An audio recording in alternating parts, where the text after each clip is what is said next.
ಸುಭಾಷ್ ಚಂದ್ರ ಬೋಸ್ ಅವರು ಸಿಂಗಾಪುರದಲ್ಲಿ ದೆಹಲಿ ಚಲೋ ಘೋಷಣೆಯನ್ನು ಯಾವಾಗ ನೀಡಿದರು? ಸುಭಾಷ್ ಚಂದ್ರ ಬೋಸ್ ಅವರು ಸಿಂಗಾಪುರದಲ್ಲಿ ದೆಹಲಿ ಚಲೋ ಘೋಷಣೆಯನ್ನು ಯಾವಾಗ ನೀಡಿದರು?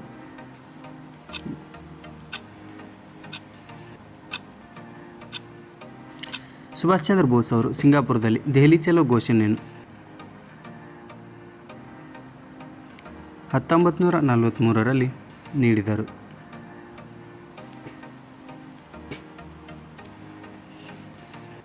ಕ್ವೈದ್ ಎ ಆಜಾದ್ ಎಂದು ಯಾರನ್ನು ಕರೆಯುತ್ತಾರೆ? ಕ್ವೈದ್ ಎ ಆಜಾದ್ ಎಂದು ಯಾರನ್ನು ಕರೆಯುತ್ತಾರೆ?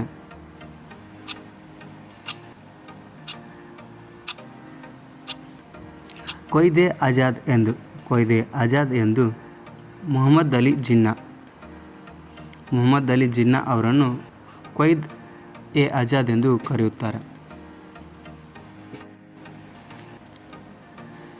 ಯಾವ ಕಾಲದ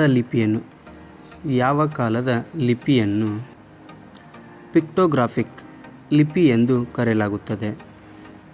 ಯಾವ ಕಾಲದ ಲಿಪಿಯನ್ನು ಪಿಕ್ಟೋಗ್ರಾಫಿಕ್ ಲಿಪಿ ಎಂದು ಕರೆಯಲಾಗುತ್ತದೆ?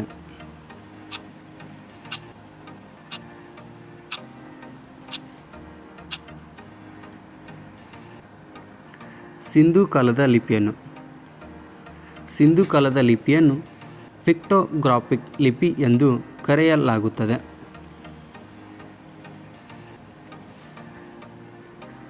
ಜೈನ ಸೂತ್ರಗಳಲ್ಲಿ ಎಷ್ಟು ಲಿಪಿಗಳನ್ನು ಉಲ್ಲೇಖಿಸಲಾಗಿದೆ? ಜೈನ ಸೂತ್ರಗಳಲ್ಲಿ ಒಟ್ಟು ಎಷ್ಟು ಲಿಪಿಗಳನ್ನು ಉಲ್ಲೇಖಿಸಲಾಗಿದೆ?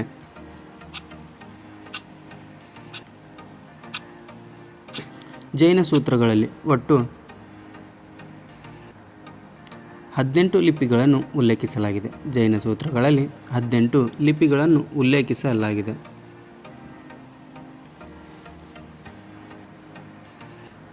ಅಶೋಕನ ಶಾಸನಗಳ ಲಿಪಿ ಯಾವುದು?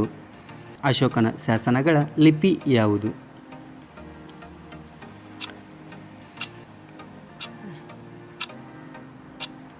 ಅಶೋಕನ ಶಾಸನಗಳ ಲಿಪಿ ಬ್ರಾಹ್ಮಿ ಲಿಪಿಯಾಗಿದೆ.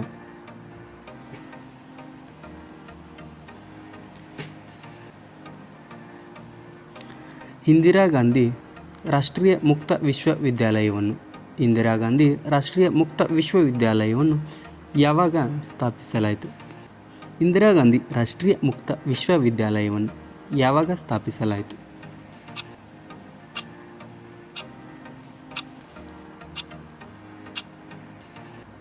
1985ರಲ್ಲಿ ಇಂದಿರಾ ಗಾಂಧಿ ರಾಷ್ಟ್ರೀಯ ಮುಕ್ತ ವಿಶ್ವವಿದ್ಯಾಲಯವನ್ನು ಸ್ಥಾಪಿಸಲಾಯಿತು.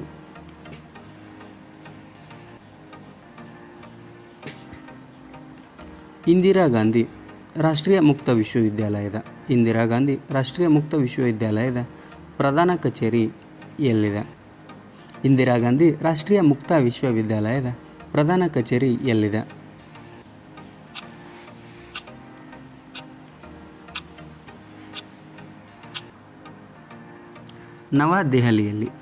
ನವದೆಹಲಿಯಲ್ಲಿ ಇಂದಿರಾ ಗಾಂಧಿ ರಾಷ್ಟ್ರೀಯ ಮುಕ್ತ ವಿಶ್ವವಿದ್ಯಾಲಯದ ಪ್ರಧಾನ ಕಚೇರಿ ಕಂಡುಬರುತ್ತದೆ.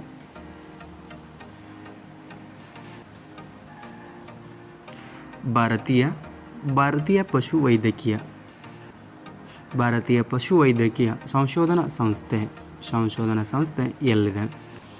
ಭಾರತೀಯ ಪಶುವೈದ್ಯಕೀಯ ಸಂಶೋಧನಾ ಸಂಸ್ಥೆ ಎಲ್ಲಿದೆ?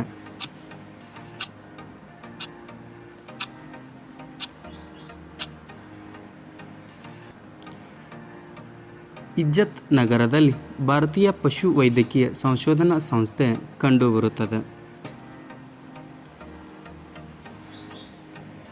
ಫೋರ್ಟ್ ವಿಲಿಯಂ ಕಾಲೇಜು ಎಲ್ಲಿ ಇದೆ? ಫೋರ್ಟ್ ವಿಲಿಯಂ ಕಾಲೇಜು ಎಲ್ಲಿದೆ?